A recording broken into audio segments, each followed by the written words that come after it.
역사 공부는 즐겁다. 안녕하세요. 반갑습니다. 이금수입니다. 정말 오랜만에 한번 외쳐봤어요. 그쵸? 우리가 어느 순간부터 이제 공부하는 양이 많아지면서 역사 공부가 어렵다. 선생님 시험을 보기 위해서 이렇게 많은 걸 배워야 하나요? 라는 생각을 하실 것 같아서 제가 오랜만에 구호 한번 외쳐봤어요.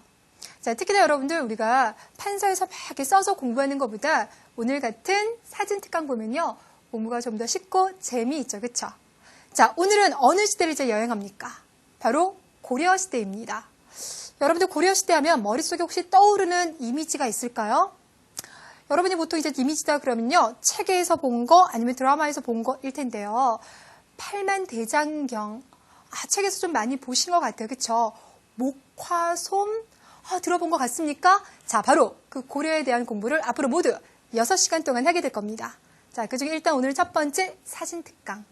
어떤 사진들이 나올지요. 일단 교재 피시면서요. 한번 쭉 보시면서 오늘 수업 시작해 보도록 하겠습니다.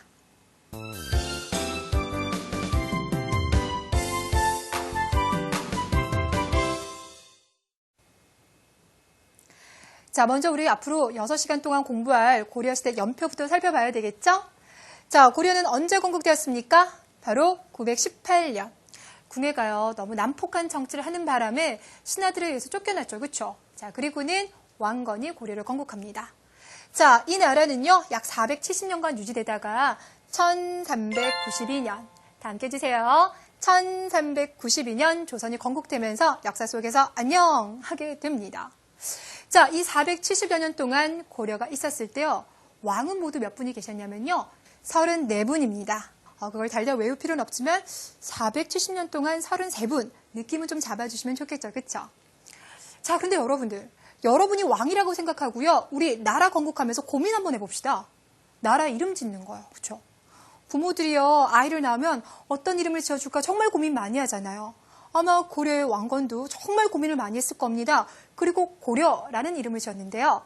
이 고려라는 이름은요, 뭔가 중요한 의미를 담고 있습니다. 뭘 것 같아요? 바로 고구려를 계승하겠다라고 하는 의미를 담고 있습니다. 예전에 말했었던 그 고구려를 계승하는 발해 고려요? 예, 맞습니다. 자, 고구려를 계승하겠다는 모습은요, 영토에서도 볼 수가 있는데요. 처음에 이제 고려가 등장하고 주변에는 후백제와 신라를 다 통일했을 때만 하더라도요, 대동강 정도까지만 영토를 차지하고 있었어요. 그런데 이제 태조 왕건은 우리도 고구려처럼 영토를 넓힐 거야 라고 계속 올라갑니다. 자, 그래서 청천강 일대까지 영토를 넓혀냈어요. 자, 영토가 꽤 넓어진 거 보이시죠? 자, 지도를 보니까 여러분들 고려의 수도가 어딘지도 눈에 보입니다. 어딥니까? 바로 개경입니다. 지금은 개성이에요. 그래서 그 개경에 가보시면은요, 고려와 관련된 많은 문화재들을 볼 수가 있는데요. 고려 470여 년 동안 왕이 있었던 왕궁터가 있었겠죠. 만월대라고도 있고요. 고려 왕들의 많은 무덤도 그곳에 있습니다. 거기다가 1392년 조선이 건국될 때 고려 신하들 중에서 나는 신하로서 끝까지 조선 건국에 참여하지 않겠소라면서 고려에 대한 충성을 맹세했던, 끝까지 그 충성을 지켰던 신하가 있었죠. 그분이 바로 정몽주라는 분인데요. 그분이 돌아가셨던 선주교도 바로 저 개경에 있어요. 선생님도 아직 당연히 못 가봤고요. 통일되고 나면요, 가장 먼저 가보고 싶은 곳이기도 합니다.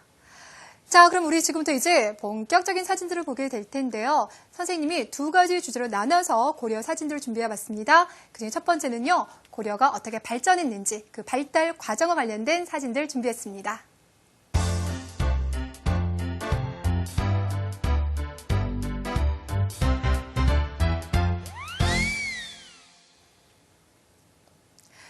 자, 먼저 여러분이 지금 보고 계신 분 누구입니까?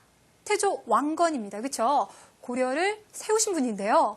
근데 여러분들 태조라고 하는 호칭을 많이 들어보셨을 거예요. 태조 언제 붙입니까? 태조라고 하면요, 한 왕조, 한 나라를 새로 여신 분들에게 붙여주는 호칭이 되겠습니다.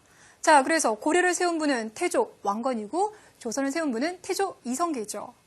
여러분 알고 계신 거죠, 그렇죠? 선생님이요, 학교 선생님인 친구로부터 정말 이런 일이 있었나 싶은 이야기를 들었는데요. 수업을 하고 있는데 고등학생이 질문을 딱 하더래요. 선생님, 태조 왕건이랑 태조 이성계는 무슨 관계예요? 라고 아주 심각하게 질문을 하자 친구는 그냥 가만히 있었는데요. 이때 바로 옆에서 짝꿍이 야, 넌 그것도 모르냐? 아니, 태조가 붙은 거 보니까 형제잖아. 라고 얘기했다고요. 에이, 선생님 지금 수업하시려고 거짓말 하신 거죠? 아니에요. 정말이에요. 저 이 얘기 듣고요. 아, 우리 제자들이 그렇게 헷갈려 할 수도 있겠구나라고 충격 많이 받았습니다. 자, 우리 제자들은요, 태조라고 하면 나라를 처음으로 여신 분이라고 기억하시면 되겠고요. 자, 그 뒤에 보이고 있는 왕건, 바로 본명입니다. 그래서요, 고려에 등장하는 모두 33분의 왕들은요, 성들이 다 왕씨인 거예요. 여러분들이 고려 왕 중에서 아실 만한 분이 혹시 공민왕 있을까요? 그 공민왕의 본명이 왕전입니다. 아, 그런 거구나. 그럼 선생님, 조선은 그러면 이성계가 나라를 세웠으니까 왕들 다 이시성을 가지는 건가요? 이게 당연한 거죠.